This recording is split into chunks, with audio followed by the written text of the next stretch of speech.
بسم اللہ الرحمن الرحیم رب اشرح لی صدری ویسر لی امری واحلل عقدۃ من لسانی یفقہوا قولی الحمدللہ رب العالمین والعاقبۃ للمتقین والصلاة والسلام علی سید الانبیاء والمرسلین وعلی آلہ واصحابہ اجمعین۔ ناظرین گرامی قدر، بحمد اللہ تعالی آج ایک مرتبہ پھر IDS کے پیج سے آج رمضان شریف کی چوتھی رات میں پارہ نمبر 4 کا تفسیری خلاصہ پیش کرنے کے لیے حاضر خدمت ہوں۔ پارہ نمبر 4 کی ابتدا سورہ آل عمران کی آیہ نمبر 92 سے ہوتی ہے۔ اللہ رب العالمین جل وعلا اس آیہ مبارکہ میں ارشاد فرماتا ہے: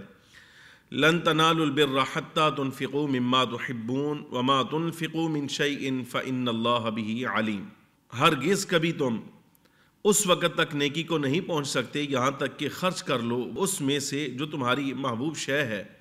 اور جو کچھ بھی تم خرچ کرو فإن اللہ بہ علیم، تو بے شک اللہ اسے خوب جانتا ہے۔ جب یہ آیت طیبہ نازل ہوئی تو حضرات صحابہ کرام رضی اللہ تعالی عنہم اجمعین نے اللہ رب العالمین جل وعلا کی منشا کے مطابق اپنی محبوب اشیاء کو خرچ کرنے کا ارادہ فرمایا۔ صحاح وغیرہ میں اور کتب تفاسیر کے اندر یہ روایت موجود ہے۔ حضرت سیدنا ابو طلحہ الانصاری رضی اللہ تعالی عنہ حاضر ہوئے۔ ان کا ایک باغ تھا جو انہیں اپنے تمام اموال سے زیادہ محبوب تھا۔ اس باغ کا نام بیروحا، بعد میں بیروحا یا بیروحا یہ پڑھا گیا ہے۔ ناظرین گرامی قدر، سرکار دو عالم صلی اللہ علیہ وبارک وسلم کی بارگاہ میں حاضر ہو کر یہ عرض کیا: یا رسول اللہ صلی اللہ علیہ وسلم، آپ کو معلوم ہے کہ میرے نزدیک میرے اموال میں سے سب سے زیادہ محبوب ترین مال یہ باغ میرا بیروحا ہے۔ اس کا سبب بھی اسی حدیث مبارکہ کے اندر موجود ہے کہ سرکار دو عالم صلی اللہ علیہ وبارک وسلم کی مسجد شریفہ سے بالکل سامنے جو سمت تھی،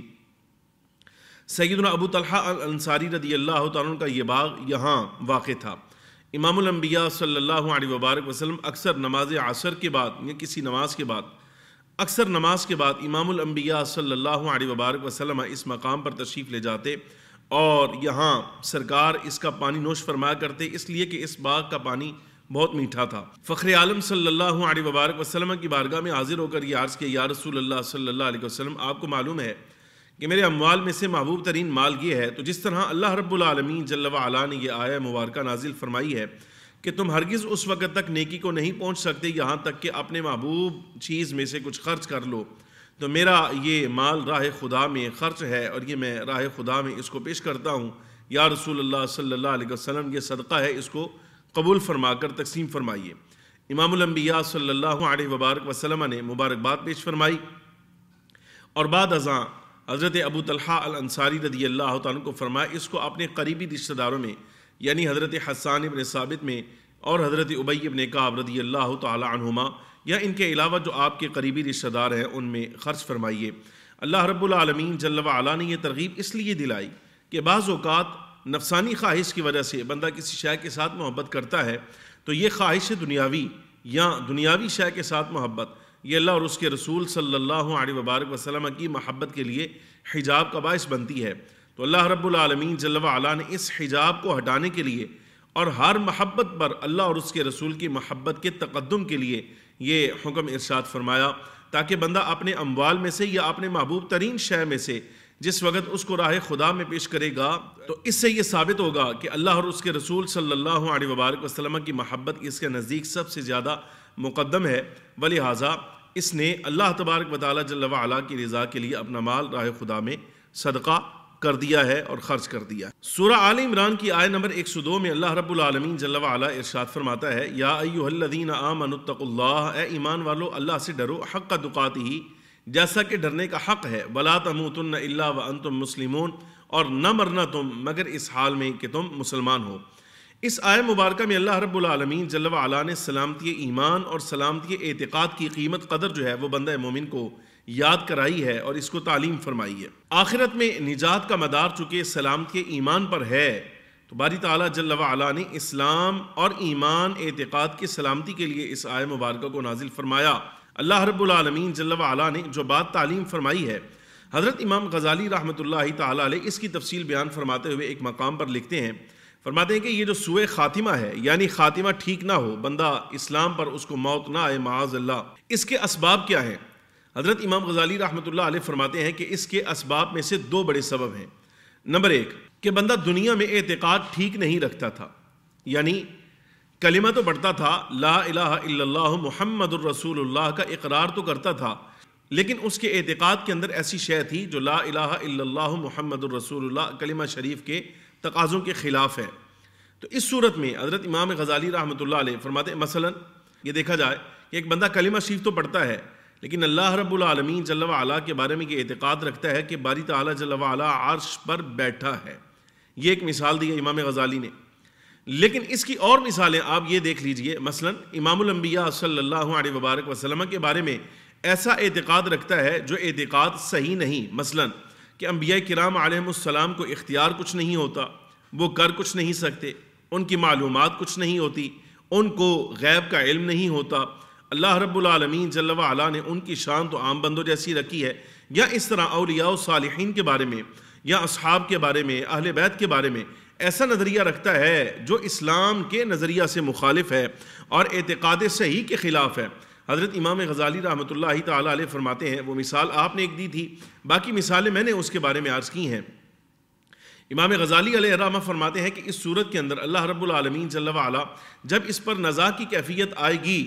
تو باری تعالیٰ جل وعلا اعتقاد صحیح اس کی نگاہوں کے سامنے کرے گا، حجابات اٹھا دیے جائیں گے، وہ اعتقاد صحیح کو ملاحظہ کرے گا۔ لیکن اب جب کہ وہ مرنے کے نزدیک توبہ کرنا چاہتا ہے، اللہ رب العالمین جل وعلا اس کا ایمان سلب فرمائے گا، یعنی اس کو توبہ کرنے سے پہلے اللہ رب العالمین جل وعلا اس کی روح جو ہے وہ قبض فرما لے گا۔ یہ ہے پہلا سبب۔ سوء خاتمہ کا دوسرا سبب حضرت امام غزالی رحمۃ اللہ تعالیٰ علیہ آپ فرماتے ہیں یہ ہوتا ہے کہ بندہ عمل صالح کا پابند نہیں ہے بلکہ معاصی کا رسیاں ہے، یعنی سخت گناہ گار ہے، اور اس کے دن رات کے جتنے معمولات ہیں یہ سارے کے سارے مبنی پر گناہ ہیں، گناہوں پر مشتمل ہیں۔ مثلا جوا کھیلنے کا عادی ہے، شراب نوشی کا عادی ہے، یا اس کے علاوہ اور کسی قسم کی حرام کاری کا عادی ہے، سود خوری کا عادی ہے۔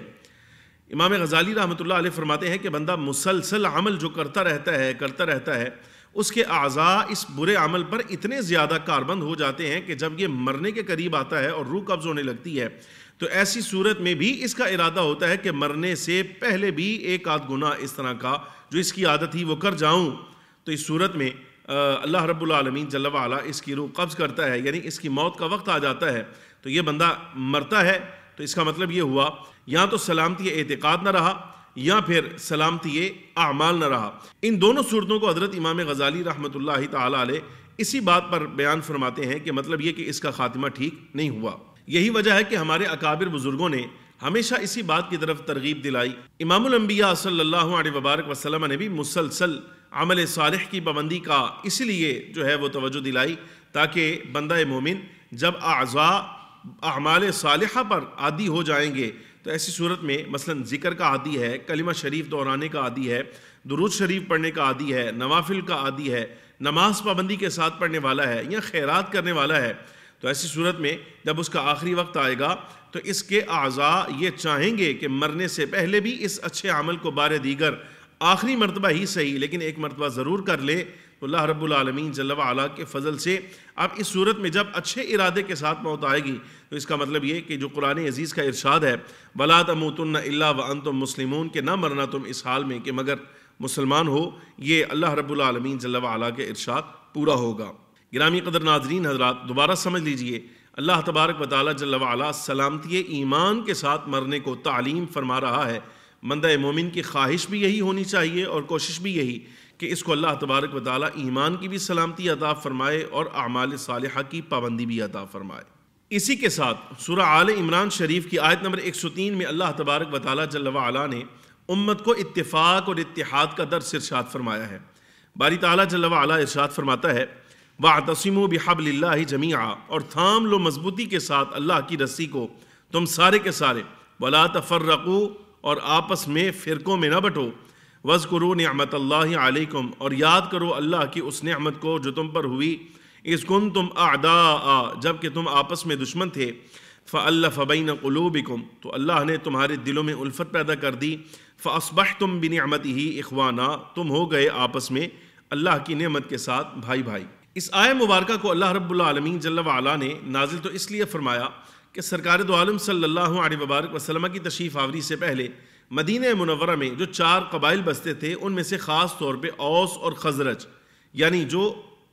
کامل الایمان قبائل تھے، یہ بھی سرکار دو عالم صلی اللہ علیہ وبارک وسلم کی تشریف آوری سے پہلے آپس میں ان کا لڑائی جھگڑا اور آپس میں مار کا آرائی رہتی تھی،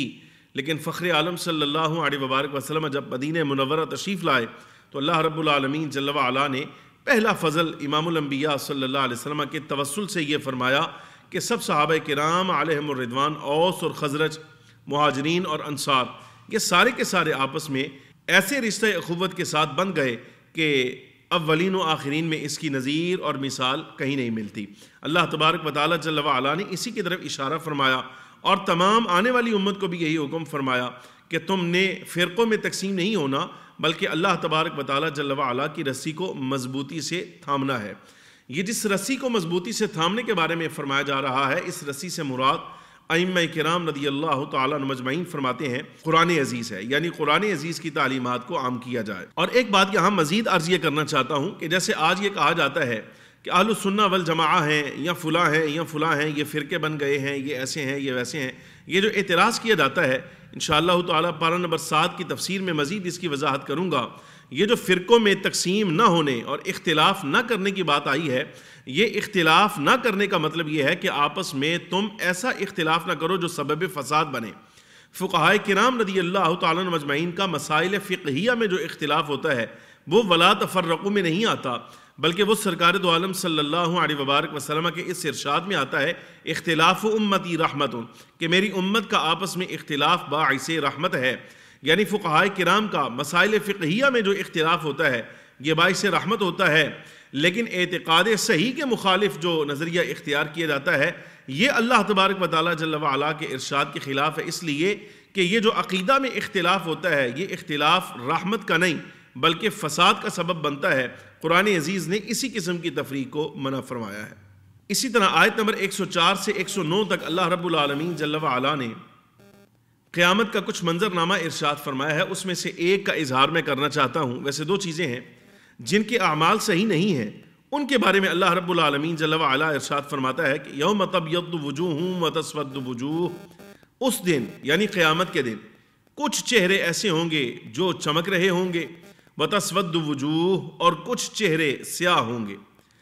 یہ جن کے چہرے سیاہ ہیں اللہ رب العالمین جل وعلا ان کے بارے میں ارشاد فرماتا ہے یہ وہ کفار ہیں جو اللہ تبارک و تعالیٰ جل وعلا کے حکم کے باوجود سرکار دو عالم صلی اللہ علیہ وبارک وسلم کی تشریف آوری کے باوجود مسلمان نہ ہوئے، اور جن کے چہرے سفید ہوں گے اللہ تبارک و تعالیٰ جل وعلا ان کے بارے میں ارشاد فرماتا ہے وَأَمَّا الَّذِينَ ابْيَضَّتْ وُجُوهُهُمْ فَفِي رَحْمَةِ اللَّهِ، کہ وہ جن کے چہرے سفید ہوں گے وہ اللہ کی رحمت میں ہوں گے، ہم فیہا خالدون، وہ ہمیشہ ہمیشہ ہی رحمت خداوندی میں رہیں گے۔ ائمہ کرام فرماتے ہیں کہ جن کے چہروں کے سفید اور چمکنے کی بات اس آیت طیبہ میں آئی ہے، حضرت امام قرطبی رحمۃ اللہ تعالیٰ علیہ فرماتے ہیں سیدنا عبداللہ ابن عباس رضی اللہ تعالیٰ عنہ کی تفسیر اور آپ کے فرمان کے مطابق اس سے مراد اہل سنت و جماعت ہیں، یعنی وہ لوگ جن کو موت اہل سنت والجماعہ کے اعتقاد پر آئی، اللہ رب العالمین جل وعلا انہیں قیامت کے دن ان کی قبروں سے ایسے نکالے گا، اپنی بارگاہ میں ایسے طلب فرمائے گا اور اس طرح سے ان کا جنت میں داخلہ ہوگا کہ ان کے جو چہرے ہیں وہ چمک رہے ہوں گے۔ یہ اللہ تبارک و تعالیٰ جل وعلا کی رحمت کا بیان ہے اہل السنہ والجماعہ پر۔ آیت نمبر 133 میں اللہ رب العالمین جل وعلا ارشاد فرما رہا ہے وَسَارِعُوا إِلَىٰ مَغْفِرَةٍ مِّن رَبِّكُمْ، اور دوڑو اپنے رب کی بخشش کی طرف، وَجَنَّةٍ، اور اس جنت کی طرف کہ جس کی چوڑائی زمینوں اور آسمانوں سے زیادہ ہے، یہ تقوی والوں کے لیے تیار کی گئی ہے۔ اور اس سے متصلاً اگلی آیت میں اللہ رب العالمین جل وعلا نے جن تقوی والوں کے بارے میں فرمایا کہ یہ رحمت الہیہ کے مستحق ہیں، اللہ کی مغفرت کے مستحق ہیں، اور اسی طرح یہ جنت کے مستحق ہیں، جن تقوی والوں کے بارے میں اللہ رب العالمین جل وعلا فرما رہا ہے کہ یہ جنت کے مستحق ہیں، مغفرت الہیہ کے مستحق ہیں، ان کی علامات بھی باری تعالیٰ جل وعلا نے اس سے متصل اگلی آیت میں ارشاد فرمائی۔ باری تعالیٰ جل وعلا ارشاد فرماتا ہے وہ لوگ جو تنگی کے ایام میں اور خوشحالی کے ایام میں خرچ کرتے ہیں، والکاظمین الغیظ، غصے کو پی جانے والے، والعافین عن الناس، لوگوں سے درگزر کرنے والے، واللہ یحب المحسنین، اور اللہ احسان کرنے والوں کو پسند فرماتا ہے۔ یعنی یہ تنگ دستی کے ایام میں بھی حسب حیثیت خرچ کرنے والے، یہ خوشحالی کے ایام میں بھی خرچ کرنے والے، اور اسی طرح اپنے غصے کو پی جانے والے اور لوگوں سے درگزر کرنے والے، یہ وہ تقوی والے ہیں جن کے بارے میں اللہ رب العالمین جل وعلا ارشاد فرماتا ہے کہ ان کے لیے جنت تیار کی گئی ہے۔ آیت نمبر 144 میں باری تعالیٰ جل وعلا نے غزوہ احد کا کچھ حال بیان فرمایا۔ اس سے مراد یہ وہ آیہ مبارکہ ہے کہ جہاں سرکار دو عالم نبی محتشم صلی اللہ علیہ وبارک وسلم کے بارے میں غزوہ احد کے دوران جب یہ افواہ پھیلی کہ آپ صلی اللہ علیہ وبارک وسلم شہید کر دیے گئے ہیں، تو حضرات صحابہ کرام رضی اللہ تعالیٰ عنہم اجمعین غم سے اس طرح نڈال ہوئے کہ ان کے لیے پریشانی کا سبب بنا کہ امام الانبیاء صلی اللہ علیہ وبارک وسلم اگر وصال فرما گئے ہیں تو پھر ہمارے زندہ رہنے کا کیا مطلب اور کیا مقصد۔ اس پر رب العالمین جل وعلا نے غزوہ احد شریف کے بعد یہ آیہ مبارکہ نازل فرمائی، اس میں ارشاد فرمایا وما محمد الا رسول، اور محمد صلی اللہ علیہ وبارک وسلم نہیں ہے مگر اللہ کے رسول، قد خلت من قبلہ الرسل، تحقیق ان سے پہلے بھی رسول گزرے، افإن مات او قتل، کیا اگر آپ صلی اللہ علیہ وسلم وصال فرما جائیں یا شہید کر دیے جائیں، انقلبتم علی اعقابکم، تو تم پلٹ جاؤ گے اپنی ایڑیوں کے بل۔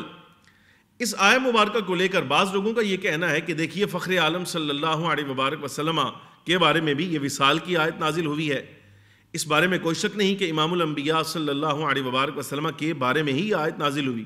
لیکن اس آیہ مبارکہ کو پڑھ کے یا اس کے مضمون کو لوگوں کے سامنے ایسے ترجمہ کے ساتھ یا ایسے الفاظ کے ساتھ پیش کرنا کہ جس سے یہ لگے کہ شاید فخر عالم صلی اللہ علیہ وبارک وسلم عام آدمی کی طرح ہیں، عام انسان کی طرح ہیں، یا حضور بشر ہیں محض وصال کی کیفیت طاری ہونے کی وجہ سے، تو یہ بات بالکل ٹھیک نہیں۔ اس کی وجہ یہ ہے کہ آیت طیبہ کی ابتدا میں آپ یہ دیکھیے پورے قرآن عزیز میں اللہ رب العالمین جل وعلا نے ما سوائے چند ایک مقامات کے فخر عالم صلی اللہ علیہ وبارک وسلم کا ذاتی اسم شریف نہیں لیا۔ خاص طور پر یہاں آپ صلی اللہ علیہ وسلم کا نام نامی اسم گرامی ذکر کیا گیا، محمد الذی یحمد حمدا بعد حمد، کہ جن کی تعریف پر تعریف، تعریف پر تعریف، تعریف پر تعریف کی جائے، اور بار بار جن کی تعریف کی جائے انہیں محمد کہا جاتا ہے۔ ایک تو تعریف کا نام ہی تعریف والا، پھر آیت کی ابتدا بھی سرکار کی تعریفی کلمات کے ساتھ، پھر آیت کی ابتدا ہی امام الانبیاء صلی اللہ علیہ وسلم کے ذاتی اسم شریف سے، پھر ساتھ ہی منصب رسالت کو ذکر کیا گیا۔ تو کائنات میں جب مناصب سے دیکھا جائے تو منصب رسالت جیسا کوئی نہیں ہے، اور ذوات میں دیکھا جائے تو امام الانبیاء صلی اللہ علیہ وبارک وسلم جیسی اللہ رب العالمین جل وعلا کے بعد تعریف کے قابل ذات کوئی نہیں ہے۔ تو ایسی صورت میں سب سے بڑھ کر تعریف کے قابل یہ ہیں، پھر منصب رسالت پر فائز سرکار ہیں۔ اس آیہ مبارکہ سے پھر یہ استدلال کرنا کہ شاید فخر عالم صلی اللہ علیہ وبارک وسلم کے بارے میں اور عام آدمی کے بارے میں کسی قسم کا کوئی فرق ہی نہیں، یہ استدلال بالکل بے معنی ہے۔ اور دوسرا، اس سے بعض لوگ یہ استدلال کرتے ہیں کہ آپ صلی اللہ علیہ وبارک وسلم جب وصال کی بات یہاں آئی ہے، پہلے انبیاء کرام علیہ السلام کے وصال کا تذکرہ بھی اس آیہ مبارکہ میں آیا، سرکار کے وصال کا تذکرہ بھی آ رہا ہے، تو شاید لوگ یہ کہتے ہیں کہ اس آیہ مبارکہ میں دلیل ہے کہ انبیاء کرام علیہ السلام بعد وصال اپنی قبور میں حیات نہیں ہے۔ اس آیہ مبارکہ کے نزول کا یہ مطلب تھا ہی نہیں، یا اس سے یہ استدلال بھی نہیں بنتا، اس لیے کہ باقاعدہ طور پر وہ آیات بھی موجود ہیں اور احادیث طیبہ تو بالصراحت موجود ہیں کہ جہاں جملہ انبیاء کرام علیہ السلام کے بعد وصال زندہ ہونے کا اپنی قبروں میں تذکرہ آتا ہے۔ جیسے سیدنا موسیٰ علیہ السلام کے بارے میں سرکار دو عالم صلی اللہ علیہ وسلم نے صریح لفظوں میں یہ ذکر فرمایا کہ سیدنا موسیٰ علیہ السلام شب معراج جس وقت حضور فرماتے ہیں میں ان کی قبر انور کے پاس سے گزرا تو یہ اپنی قبر میں کھڑے نماز پڑھ رہے تھے۔ اب نماز پڑھنا جو ہے یہ روح اور جسم دونوں کا عمل ہے، صرف روح کا کام نہیں ہے۔ تو سیدنا موسیٰ علیہ السلام کا اپنی قبر انور میں نماز پڑھنا یہ روح مع الجسد کے ساتھ اپنی قبر انور میں حیات ہونے کی دلیل ہے۔ ایسے ہی دیگر انبیاء کرام علیہ السلام کے بارے میں بھی شواہد موجود ہیں، بلکہ سرکار کی قولی حدیث مبارکہ موجود ہے جہاں فخر عالم صلی اللہ علیہ وسلم نے ارشاد فرمایا، سنن ابی داود میں ہے کہ اللہ رب العالمین جل وعلا نے حرام کیا ہے زمین پر کہ وہ انبیاء کے جسموں کو کھائے۔ فنبی اللہ حی، اللہ کا نبی زندہ ہوتا ہے، یرزقو، اللہ کا نبی زندہ ہے، یرزقو، وہ رزق دیے جاتے ہیں۔ یہ فخر عالم صلی اللہ علیہ وسلم کا فرمان ہے۔ تو اس آیہ مبارکہ سے یہ دلیل لینا کہ انبیاء کرام علیہ السلام وصال کر گئے ہیں اور وہ اپنی قبور میں حیات نہیں ہیں، یا سرکار دو عالم صلی اللہ علیہ وسلم کے بارے میں عامیانہ طور پر اس طرح کا جملہ لانا کہ دیکھو فخر عالم صلی اللہ علیہ وبارک وسلم تو وصال کرنے والے ہیں یا سرکار پر وفات آنی ہے، اس طرح کے جملے لانا یہ نہ اس آیت کا مدعا ہے، نہ ہی اس سے استدلال کرنا بنتا ہے، بلکہ بے محل استدلال ہے یہ۔ اس کے بعد آیت نمبر 151 سے 155 تک غزوہ احد کے وہ احوال خاص طور پر بیان کیے گئے کہ جس وقت کچھ دیر کے لیے انہزام ہوا، بھگدڑ مچی اور حکمت الہیہ کے تحت کچھ آزمائش کا مرحلہ آیا۔ حضرات صحابہ کرام علیہم الرضوان کے اس اقدام کے بارے میں، اس اقدام کو لے کر بعض لوگوں کا یہ کہنا ہے کہ جنگ احد میں، غزوہ احد میں اہل اسلام کو شکست کھانا پڑی اور فتح نہ ہوئی۔ یہ بات بالکل ٹھیک نہیں، اس لیے آزمائش آنا یہ اللہ رب العالمین جل وعلا کی بے حد حکمتوں میں سے تھا، اور اس میں سے ایک حکمت صرف یہ عرض کرتا ہوں، چونکہ سبب اس کا یہ بنا کہ فخر عالم صلی اللہ علیہ وبارک وسلم نے ایک پہاڑی پر 50 صحابہ کرام علیہم الرضوان کو کھڑا کیا اور ان سے یہ فرمایا کہ کچھ بھی ہو جائے آپ نے یہاں سے نہیں ہلنا اور آپ نے کوئی اقدام نہیں کرنا، بلکہ اس مقام کی حفاظت کرنی ہے۔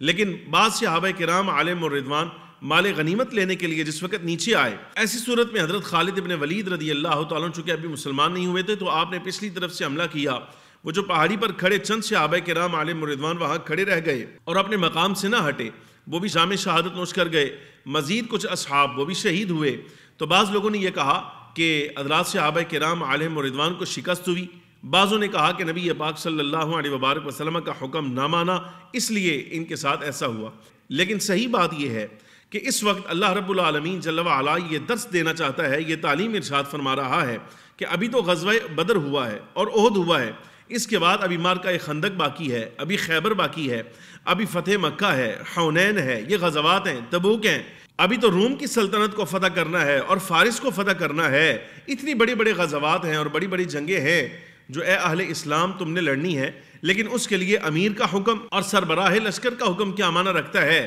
اس بات کو سمجھانے کے لیے اس آزمائش سے گزارا گیا۔ حضرات صحابہ کرام رضی اللہ تعالیٰ عنہ مجمعین میں سے وہ احباب جو اس وقت شہید ہوئے، امام الانبیاء صلی اللہ علیہ وبارک وسلم نے ان کا جنازہ خود پڑھایا، فخر عالم صلی اللہ علیہ وسلم نے تدفین ان کی خود فرمائی، سرکار ہر سال یہاں تشریف لاتے رہے۔ وہ اصحاب جو یہاں سے کچھ دیر کے لیے یعنی پہاڑی سے نیچے آئے، اگر وہ شہید نہ ہوئے، موجود رہے، تو فخر عالم صلی اللہ علیہ وبارک وسلم نے کبھی بھی ان کے بارے میں ملامت نہیں فرمائی۔ یا بعض اصحاب کا حکمت کے تحت کچھ دیر کے لیے قدم پیچھے ہٹانا، اگر اس کو کوئی بندہ اعتراض کے طور پر لیتا ہے تو ایسی صورت میں یہ اعتراض بھی اللہ تبارک و تعالیٰ جل وعلا کے حکم کے خلاف ہے، اس لیے کہ رب العالمین جل وعلا نے ارشاد فرمایا وَلَقَدْ عَفَى اللَّهُ عَنْهُمْ، اور تحقیق اللہ نے انہیں معاف فرما دیا۔ جب اللہ رب العالمین جل وعلا نے ان سے درگزر کا اعلان فرما دیا ہے تو اب ان کے بارے میں حساب کتاب کرنا کہ کس نے کیا کیا اور کیا نہیں کیا، یا کون اس وقت کون ایسا تھا کہ جس کے قدم ہٹ گئے اور کون ثابت قدم رہا،